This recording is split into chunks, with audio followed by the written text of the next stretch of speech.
We've all seen them, Jeeps, Tacomas, and other newer off-road vehicles kitted out with swing-out tire carriers, roto packs, tents, and trailers to be closer to the cost of a Mercedes S-Class than its original MSRP.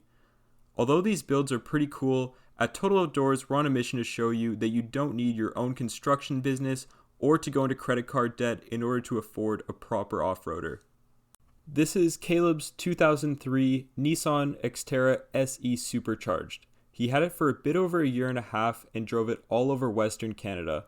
It was a big inspiration for me to get my Pathfinder, and it served him well. He got the Xterra for off-roading and overlanding, but ended up selling it because on long trips, the gas bill quickly gets into the three-figure price range.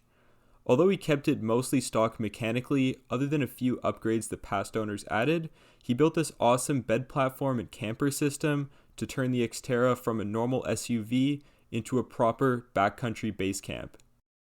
The setup wasn't exactly cheap to build, mostly because of wood prices over the past few years, but it is still a tiny fraction of what a commercial equivalent would cost.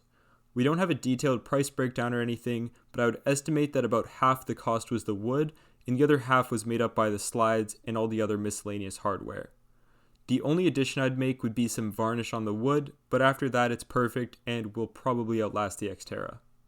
Alright, so right now we have the bed platform in the single person configuration, and what's really nice about the single person mode of the platform is that this side is 7 feet long, so you can basically be as tall as humans get and still fit inside no problem.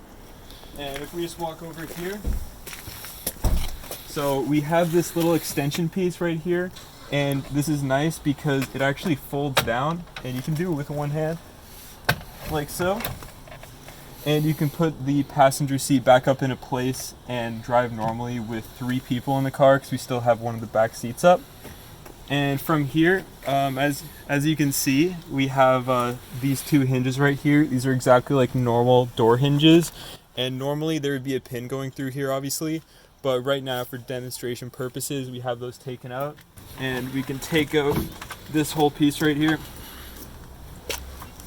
And right on the bottom, we have these 2 supports, which just rest on the back of the rear seat and keeps everything nice and firm, no matter how heavy you are. So with that part out, we can now fold up the back seat, and it's going to push right up against the back of the table perfectly, and there's no gaps right there. But something that's kind of hard to see with this setup is that it's actually still really long underneath because the way the angle of the chairs is. So for example, right here, you can't even see it, fully hidden away, whole foldable table tucks nicely in here. And obviously we still have the whole drawer set up and fully extended, and you don't need to worry about it popping out even without any supports underneath, because everything is nicely anchored in to the anchor points in the trunk. And speaking about the drawer for a moment, these are full ball bearing slides, heavy duty. They can hold up 500 pounds, so you could theoretically stand on this thing and not worry about the slides breaking. And they're also locking, so right now there's a little bit of play there, but it's not going to slide out any further or slide back in. And you can just unlock them by pulling these tabs up. Allows you to put everything back in place. So like the stove, for example, goes back in here. You can slide out this table back in place. And this one is just friction, but you don't need to use it as much, so it's not a big deal. And kind of speaking of like the attention to detail with this rig right here, there's actually a little gap here, so it makes the whole drawer nice and easy to clean out. You don't need to worry about stuff building up in the corners or anything. And now we're going to put the drawer back in place, nice and smooth,